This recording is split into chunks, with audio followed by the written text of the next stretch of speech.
بسم اللہ الرحمن الرحیم۔ السلام علیکم ناظرین، میں آپ کا میزبان محسن رضا حبیبی قادری آپ کا استقبال کرتا ہوں ہمارے چینل فیضان اولیاء پر۔ دوستوں، آج کی ویڈیو میں ہم سلطان الہند عطائے رسول حضور سیدنا سرکار خواجہ غریب نواز رضی اللہ تعالی عنہ کی درگاہ شریف میں موجود ایک مزار کی زیارت کریں گے۔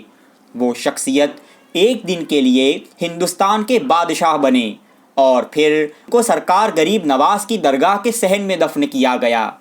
کیا وجہ ہوئی کہ جب حضرت اورنگزیب عالمگیر رحمۃ اللہ تعالی علیہ پہلی بار اجمیر شریف میں سرکار غریب نواز کے مزار شریف پر حاضر ہوئے تو انہوں نے اس مزار کے شامیانے اتروا دیے اور ساری سجاوٹ کو ہٹوا دیا۔ زیادہ معلومات حاصل کرنے کے لیے آپ اس ویڈیو کو آخر تک ضرور دیکھیں، اور اگر آپ نے ابھی تک ہمارے چینل کو سبسکرائب نہ کیا ہو تو سبسکرائب بھی ضرور کر لیں۔ دوستوں، ہندوستان کی روحانی راجدھانی اجمیر شریف ایک تاریخی شہر ہے۔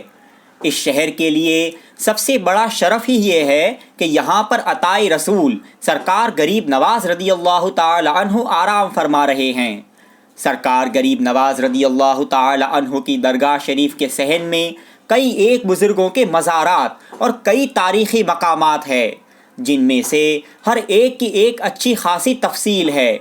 سرکار غریب نواز رضی اللہ تعالی عنہ کے آستانہ پاک کے صحن ہی میں ایک صاحب کا مزار ہے جن کا نام نظام سکہ بھشتی ہے، جنہیں بادشاہ نیم روز یعنی ایک دن کا بادشاہ بھی کہتے ہیں۔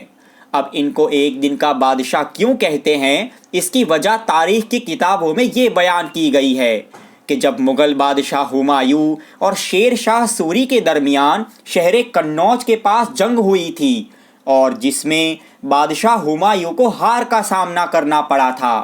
شکست کھا کر جب بادشاہ ہمایوں ہندوستان چھوڑ کر واپس جا رہے تھے تو گنگا ندی پار کرتے ہوئے ڈوبنے لگے۔ تب یہی نظام سکہ نے بادشاہ ہمایوں کو ڈوبنے سے بچایا تھا۔ پھر جب دوبارہ بادشاہ ہمایوں ہندوستان آئے اور فتح حاصل کی تو نظام سکہ کو انعام کے طور پر ان کی خواہش پوچھی، اور نظام سکہ نے کہا کہ میں ایک دن کے لیے ہندوستان کا بادشاہ بننا چاہتا ہوں۔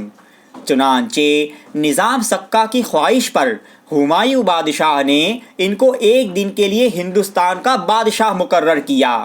یہی وجہ ہے کہ انہیں بادشاہ نیم روز یعنی ایک دن کا بادشاہ بھی کہتے ہیں۔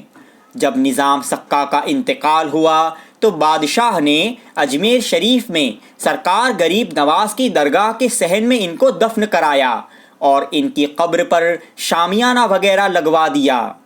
دوستوں، سلطان الہند سرکار غریب نواز رضی اللہ تعالی عنہ کی بارگاہ وہ بارگاہ ہے جہاں وقت کے بادشاہوں نے بھی اپنے سر کو جھکایا ہے اور آپ کے آستانے کی حاضری لگائی ہے، کیونکہ یہ بات وہ بھی بخوبی جانتے ہیں کہ کرسی پر کوئی بھی بیٹھے، راجا تو میرا خواجہ ہے۔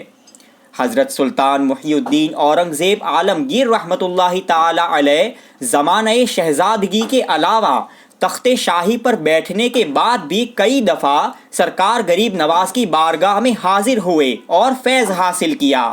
حضرت سلطان اورنگزیب عالمگیر رحمۃ اللہ تعالی علیہ جب پہلی مرتبہ اجمیر شریف میں سرکار غریب نواز کے آستانے پر حاضر ہوئے تو اندر داخل ہوتے ہی ان کی نظر نظام سکہ کی قبر پر پڑی، جس پر شامیانہ لگایا ہوا تھا اور بہت ساز و سامان سے اس کو سجایا گیا تھا۔ آپ جب قریب ہونے لگے تو آپ کو بتایا گیا کہ حضور، یہ نظام سکہ کی قبر ہے۔ آپ نے حکم دیا کہ قبر کا احترام باقی رکھا جائے اور باقی کی آرائش و زیبائش اور ساج و سجاوٹ کا سارا سامان الگ کر دیا جائے، اس لیے کہ سلطان الہند کی بارگاہ میں اس شان و شوکت سے کسی دوسرے کو رہنا زیب نہیں دیتا۔ اس کے بعد آپ نے فرمایا کہ سورج کے آگے چراغ نہیں جلتا۔